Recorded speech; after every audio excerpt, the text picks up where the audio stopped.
नाजरीन आदाब, बहुत इस्तकबाल इस खास प्रोग्राम में। मैं हूं आपके साथ अबू हुरैरा।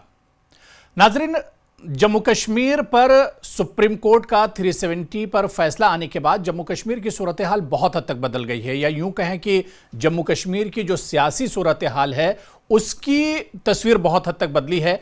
अब आगे जम्मू कश्मीर में सियासी सूरत हाल क्या कुछ होगी, क्योंकि सुप्रीम कोर्ट ने खुद इलेक्शन कमीशन ऑफ इंडिया को हिदायत दी है कि जल्द से जल्द जम्मू कश्मीर में असेंबली बहाल की जाए, वहां पर चुनाव कराए जाएं और रियासत का दर्जा एक तरह से बहाल किया जाए। अब आगे की सूरत हाल जम्मू कश्मीर में क्या कुछ होगी?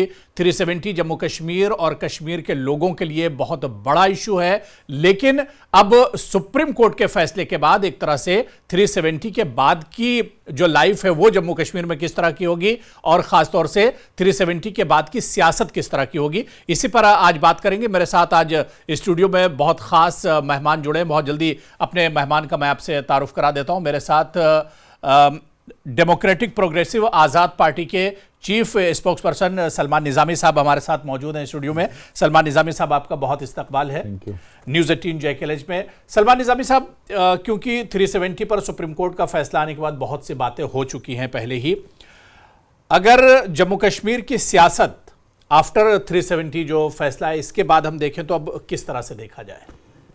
देखिए, जैसे हमारी पार्टी के चेयरमैन वाहिद MP थे जिस वक्त आर्टिकल 370 हटा, तो उन्होंने दो तीन बातें कही। उन्होंने कहा कि अनकॉन्स्टिट्यूशनल है। अनकॉन्स्टिट्यूशनल इसलिए हमने कहा क्योंकि जिस तरीके से 370 हटा, हालांकि हमने वर्डिक्ट जो है उसको चैलेंज नहीं किया, सुप्रीम कोर्ट का हम सम्मान करते हैं, लेकिन दो तीन चीज़ें हम एक्सपेक्ट करते थे एटलीस्ट, जो अभी भी 7-8 रियासतों में नाफिज है कानून की बाहर का शख्स वहाँ ज़मीन नहीं खरीद सकता, बाहर का शख्स वहाँ नौकरी नहीं कर सकता। तो हम एक्सपेक्ट करते थे कि सुप्रीम कोर्ट एटलीस्ट हमें ये नौकरियाँ और जो ज़मीनें हैं इसकी प्रोटेक्शन करवा। लेकिन जिस तरीके से आज जम्मू कश्मीर के लोग उदास हैं, जो आज़ाद साहब ने भी कहा, हम सब ने मायूस हैं क्योंकि 370 को हटा दिया गया है। सुप्रीम कोर्ट के बहुत से ऐसे मुल्क में ऐसे कानून जो है बने भी, उस पर सुप्रीम कोर्ट ने कहा ये इमोशंस और सेंटिमेंट्स को मद्देनजर रखते हुए हमने ये फैसला लिया है, हालांकि कोई ऑफिशियल रिकॉर्ड नहीं था जो भी फैसले आए। तो जम्मू कश्मीर के लोगों का 370 के साथ एक इमोशनल और सेंटिमेंट अटैचमेंट थी। तो उसमें सिर्फ 370 में दो चीज़ें थी, एक नौकरियां थी और एक जो है ज़मीन का जो है था कि हमारी ज़मीन सिर्फ हमें मिले, हमारी नौकरियां हमें हों। ये हिंदुस्तान की 9 रियासतों में अभी भी कानून नाफिज है कि बाहर का शख्स वहाँ ना नौकरी कर सकता है, बाहर का शख्स ना वहाँ ज़मीन खरीद सकता है। तो इसलिए जो फैसला लिया गया वो जम्मू कश्मीर के लोगों को पूछा नहीं गया। अभी जम्मू कश्मीर की असेंबली में जो है एक हम जिस तरीके से आज़ाद साहब ने भी यकीन दिलाया जम्मू कश्मीर के लोगों को, उन्होंने पहले भी कहा था कि पार्लियामेंट से हम क्या उम्मीद लगाएं, क्योंकि पार्लियामेंट जो है इस वक्त बीजेपी मेजॉरिटी में है, तो उन्होंने 370 हटाया। कांग्रेस का भी जो स्टैंड है वो क्लियर नहीं है, आधे उसमें सपोर्ट में है, आधे उसके अगेंस्ट हैं। बहुत से कांग्रेस के लीडरों ने जो है सपोर्ट भी किया 370 के हटने को। तो इसलिए जो अरविंद केजरीवाल जो हैं और बाकी अपोजिशन जो पार्टीज़ है उन्होंने भी 370 को सपोर्ट किया। तो इसलिए आज़ाद साहब ने ये कहा कि जम्मू कश्मीर में अगर जम्मू कश्मीर के लोग मुझे ताउन देंगे, सपोर्ट करेंगे, तो हम एक कानून ला सकते हैं, जब स्टेटहुड बहाल होगा तो हम ये ज़मीनें और नौकरियां बहाल कर सकते हैं कानून ला के। तो इसलिए हमारा यही मानना है और मैं उन पार्टियों को सलाह दूंगा कि आप मिसलीड मत करिए, क्योंकि पार्लियामेंट से तो हो नहीं सकता। अब कांग्रेस तो कभी, मुझे लगता नहीं है 370 पे जो है कभी कोई बिल ला सकेगी, या कांग्रेस का भी स्टैंड नहीं क्लियर, और बाकी अपोजिशन पार्टी जो। इसलिए हमें सुप्रीम कोर्ट के इस फैसले को हम सब जो है उसका सम्मान करते हैं, रेस्पेक्ट करते हैं, लेकिन जो उसमें मेन दो चीज़ें थी, ज़मीनें और नौकरियां, वो हम जम्मू कश्मीर में अब इलेक्शन जो है उसको हमने वेलकम भी किया। सुप्रीम कोर्ट के इलेक्शन सितंबर 2024 से पहले होगा, तो उसमें हम ये कानून ला सकते हैं कि हमारी नौकरियां और ज़मीन वो सिर्फ गुलाम नबी आज़ाद साहब जो है इंश्योर कर सकते हैं। बाकी पार्टियों ने हमेशा चाहे एटॉनमी, सेल्फ रूल की बात की, वो भूल गए, कत्लेआम हुआ।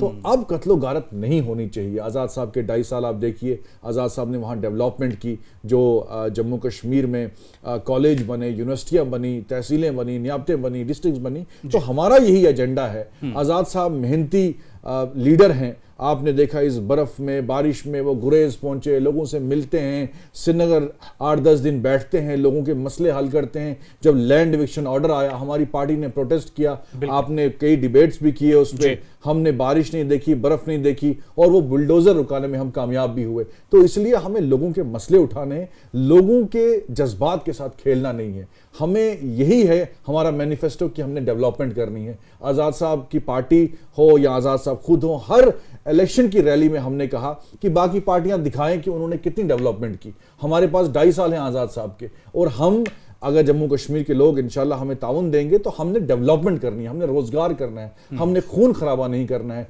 कत्लो गारत नहीं करना है। यही हमारा एजेंडा है, यही हमारा मैनिफेस्टो। बिल्कुल सलमान निज़ामी साहब, जिस तरह से आपने कहा या आज़ाद साहब के बयान को आपने जिस तरह से कहा कि 370 पर सुप्रीम कोर्ट का फैसला आने के बाद एक रास्ता तो बंद हो गया, लेकिन दूसरे रास्ते अभी भी खुले हैं, ऑप्शन अभी भी है कि वहां पर नई सरकार बनती है असेंबली, और उसमें डीपीएपी की अगर सरकार आती है, गुलाम नबी आज़ाद साहब के अगर इख्तिदार में आते हैं, तो फिर दूसरे रास्तों पर गौर किया जाएगा।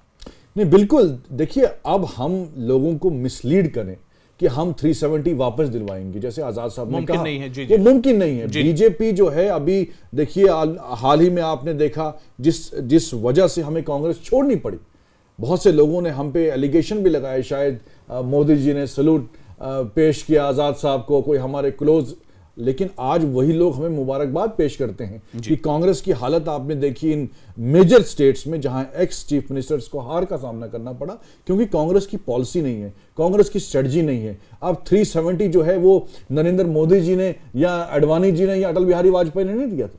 370 जो है कांग्रेस ने उस वक्त जब गवर्नमेंट थी, नेहरू जी ने वहां जम्मू कश्मीर के लोगों को जो है एतबार में लिया और ये यकीन दिहाई दी कि भाई आपको मौका दिया जाएगा कि आप पाकिस्तान जाइए या आप हिंदुस्तान के साथ रहिए। तो ये जम्मू कश्मीर के लोगों ने उस वक्त फैसला लिया, जिसमें अक्सरियत कश्मीर की थी, कश्मीरी मुसलमानों को मौका था कि आप वहां जाइए या यहां, लेकिन आपने हमें वो राइट्स दिए जिसको आपने स्पेशल स्टेटस का नाम दिया, 370 का नाम दिया। यही राइट्स आपने 9 रियासतों को भी दिए हैं। आज जो आसाम है, हिमाचल है, उत्तराखंड है, कि बाहर का शख्स वहां नौकरी कर सकता है, ये किसी पाकिस्तान के वजीर आजम या चाइना के वजीर आला ने नहीं दिया। ये महाराजा हरि सिंह ने सबसे पहले कानून लाया था कि बाहर का शख्स वहां नौकरी नहीं कर सकता, न जमीन खरीद सकता। इसलिए हम मिसलीड नहीं कर सकते। कांग्रेस जो है आज के टाइम पे 370 पे खामोश है। ऑलमोस्ट ना राहुल गांधी का कोई स्टेटमेंट आया, ना सोनिया गांधी का कोई स्टेटमेंट आया। हाँ, अपनी इंडिविजुअल कैपेसिटी में कुछ लीडर जो है स्टेटमेंट देते हैं, लेकिन उसमें ज्यादातर लोग जो है कहते हैं ये फैसला अच्छा है। तो हमने हर जगह आर्ग्यूमेंट किया। आजाद साहब ने यह बात बोली कि भाई आप हिंदुत्व के एजेंडे को ही फॉलो करोगे तो लोग आपको सेकुलरिज्म के नाम पे क्यों वोट देंगे। अगर आप मंदिर में मोदी जी जाते हैं या कोई और लीडर जाता है तो आप भी उनकी ही लाइन पे चल रहे हैं, मंदिरों में जाना गलत बात नहीं है। आप इस्लाम को फॉलो करिए, हिंदू धर्म को फॉलो करिए, लेकिन आप अलग क्यों है बीजेपी से वो आपको लोगों को बताना है। आप वही चीज कर रहे हैं जो बीजेपी कर रही है। इसलिए लोग जो है कह रहे हैं कि भाई हम अगर बीजेपी को सपोर्ट कर रहे हैं तो कांग्रेस को क्यों किस वजह पे सपोर्ट करेंगे। आपने देखा हैदराबाद जो तेलंगाना है वहां कांग्रेस ने बीजेपी का मुकाबला नहीं किया, वहां आपने केसीआर का मुकाबला किया, वहां बीजेपी नहीं थी। हालांकि बीजेपी ने वहां वोट शेयर जो है उसका बढ़ा, लेकिन जहां आपने बीजेपी का मुकाबला करना था वहां आप नहीं कर रहे, वहां आप मुकाबला कर रहे हैं जहां अपोजिशन ही लड़ रही है। बिल्कुल ठीक है ना। तो इसलिए बीजेपी का कोई आप एक ऑल्टरनेट नहीं है कि भाई यहां से कोई चेहरा है। बार बार हम टीवी डिबेट्स में हर जगह आजाद साहब ने कहा कि भाई राहुल गांधी जो हैं वो सीनियर लीडर्स का एहतराम नहीं करते, उनकी राय नहीं लेते। अब 370 पे मुझे बताइए, कपिल सिब्बल साहब का स्टैंड क्लियर था, उनने लड़ाई लड़ी, आजाद साहब ने पार्लियामेंट पे लड़ाई लड़ी, लेकिन ना कपिल सिब्बल की कदर की गई, ना आजाद साहब की कदर की गई। उन्होंने 40 साल दिए हैं कांग्रेस को, 50 साल दिए हैं कांग्रेस को, बनाया है, खड़ा किया है कांग्रेस को। आतंकवादी हमले हुए हैं आजाद साहब के ऊपर, 30 मिलिटेंट अटैक आजाद साहब पे जम्मू कश्मीर में हुए, पंजाब में उन पे मिलिटेंट अटैक हुआ, तब जम्मू कश्मीर में कांग्रेस की सरकार बनी, तब पंजाब में कांग्रेस की सरकार बनी। तो आज जो 5 स्टार होटलों में कैंपेन करने से इलेक्शन नहीं, शेर और शायरी से इलेक्शन नहीं जीता मतलब कांग्रेस से अभी भी एक नाराजगी आप लोगों में है। और बिल्कुल, देखिए एक सेल्फ रेस्पेक्ट होती है। बार बार आपको बताया जाता है कि भाई आप स्ट्रेटजी चेंज करिए। जम्मू कश्मीर में आपको बताऊं, क्योंकि मैं भी आपके साथ, मैंने हजारों डिबेट्स किए होंगे, कांग्रेस को हर प्लेटफॉर्म पे हम डिफेंड करते थे। बिल्कुल। लेकिन कांग्रेस ने जो स्ट्रेटजी अपनाई जम्मू कश्मीर में, अगर आजाद साहब को आप पूछेंगे नहीं, इतने बड़े लीडर जिनने उस दौर में आपको जिताया जब कांग्रेस एक सीट पे थी जम्मू कश्मीर, 1 से 20 पे लाया आजाद साहब ने, जब वो पीसीसी प्रेसिडेंट बने तभी हुकूमत बनी। तो आज आपने जम्मू कश्मीर में पीसीसी प्रेसिडेंट बनाना था तो आजाद साहब को पूछा ही नहीं, ग्रुपिज्म वही है। तो आजाद साहब ने बेहतर समझा भाई अगर आप मुझे पूछेंगे नहीं तो मेरी जरूरत क्यों है इस पार्टी में। तो उन्होंने अलग पार्टी, और आजाद साहब आज जम्मू कश्मीर में हम काम कर रहे हैं, आवाज उठा रहे हैं लोगों की, हमें सपोर्ट मिल रहा है। कांग्रेस में कम लोग आते थे, आज ज्यादा भीड़ आती है क्योंकि आजाद साहब। सलमान निजामी साहब, जी सलमान निजामी साहब, क्योंकि 370 के बाद अब जम्मू कश्मीर की जो पॉलिटिकल सिनेरियो बहुत हद तक बदल गया है, लेकिन मेरा सवाल ये कि अभी आपकी पार्टी जम्मू कश्मीर में एक तरह से 1 साल या 1.5 साल हुआ, नई पार्टी है। जम्मू कश्मीर की जो रिवायती पार्टियां हैं, चाहे नेशनल कॉन्फ्रेंस हो, पीडीपी हो, कांग्रेस हो, अब इनके बीच में आप गुलाम नबी आज़ाद साहब किस तरह से निकल कर आएंगे? हालांकि पिछले दिनों हम देखें लगातार लोगों के बीच में गुलाम नबी आज़ाद साहब जा रहे हैं, आप लोग पहुंच रहे हैं, लेकिन जो वहां की रिवायती जो सियासत है उससे तोड़कर किस तरह से आगे आप लोग आएंगे? देखिए, सबसे बड़ी कमजोरी हमारी पॉलिटिकल लीडरशिप जो जम्मू कश्मीर की है वो ये है कि इकट्ठे नहीं हो पाते हैं। पॉलिटिकल एम्बिशंस बहुत हैं, कुर्सी के इकट्ठे तो हुए वहां पर, नेशनल कॉन्फ्रेंस, पीडीपी, कांग्रेस सभी इकट्ठे हुए, लेकिन आज कहां है? आज पीडीपी के लीडर एनसी को कोस रहे हैं। चौधरी रमजान साहब जो एनसी के बहुत बड़े लीडर हैं, उन्होंने कहा कि मुफ्ती साहब की वजह से आज कश्मीर के लोग सफर कर रहे हैं। उमर अब्दुल्ला साहब ने महबूबा मुफ्ती को कोसना शुरू कर दिया। महबूबा मुफ्ती कहती हैं कि उमर अब्दुल्ला साहब ने तबाही की कश्मीर में। तो अगर आप एक प्लेटफॉर्म पे जुड़े थे, फिर जब इलेक्शन नजदीक आता है आप अलग हो जाते हैं। आज सुप्रीम कोर्ट में फैसला आना था, आप उससे पहले एक दूसरे को कोसना शुरू हो गए। तो इसलिए हमें लड़ाई लड़नी चाहिए अपने पॉलिटिकल एम्बिशंस को साइड पे रख के। अगर हमारे जम्मू कश्मीर के लोगों के हकूक छीने गए थे, हमें एक प्लेटफॉर्म पे आने की जरूरत थी। आजाद साहब ने लैंड डिविक्शन ऑर्डर जब आया, ना एनसी सामने आई, ना पीडीपी सामने आई, ना कांग्रेस सामने आई। आजाद साहब ने लड़ाई लड़ी, खुद होम मिनिस्टर साहब के पास गए और उनको समझाया कि साहब ये जो आपने बिल्डोजर चलाना शुरू किया है, इसमें 70 लाख लोग, उसमें ज्यादातर गरीब लोग हैं। आप अमीर लोगों की प्रॉपर्टियां छीनिए, लेकिन जो गरीब लोग पहाड़ों पे रहते हैं, जो इस पे डिपेंडेंट हैं, उन पे ऊपर बुलडोजर कहां आप लगा रहे हैं, वो कहां जाएंगे? तो उन्होंने समझा। सलमान निजामी साहब, एक आखिरी सवाल। बीजेपी जो बार बार कहती है कि 370 आने के बाद 2019 जब से 370 हटाएगा उसका जम्मू कश्मीर में बदलाव आया, क्या वाकई में, क्योंकि आप खुद जम्मू कश्मीर से आते हैं, कश्मीर में आप खुद रहते हैं, उसी सरजमीन से हैं, कितना बदलाव आप देखते हैं? मेरा एक आखिरी सवाल है पूरी ईमानदारी से। देखिए, मुझे अपने कायद गुलाम नबी आजाद साहब ने कहा है कि आपने पॉजिटिव पॉलिटिक्स करनी है। जहां सरकार कोई अच्छा काम करती है हमें तारीफ भी करनी चाहिए, लेकिन जहां नाकामियां हैं, मैं आपको बताऊं, जो अगर मिलिटेंसी को 370 के साथ जोड़ना ही गलत है, क्योंकि पहले भी मिलिटेंसी का मुकाबला गुलाम नबी आज़ाद साहब के टाइम पे हुआ। बहुत सी हमारे सिक्योरिटी फोर्सेस के एहलकार शहीद हुए, जम्मू कश्मीर पुलिस के एहलकार शहीद हुए। मिलिटेंसी का मुकाबला पहले भी हुआ और जम्मू सूबे में 0% मिलिटेंसी हुई। 370 आपने हटाया, फिर कोकरनाग का इतना बड़ा एनकाउंटर हुआ जिसमें हमारे सिक्योरिटी फोर्सेस के बहुत बड़े ऑफिसर शहीद हुए। आपने ढांगरी का टेरर अटैक देखा, जहां लेकिन पत्थरबाजी नहीं होती है, बंद नहीं होता। पत्थरबाजी देखिए, जहां पत्थरबाजी बंद हुई लेकिन बंदूकें उठना शुरू हो गई।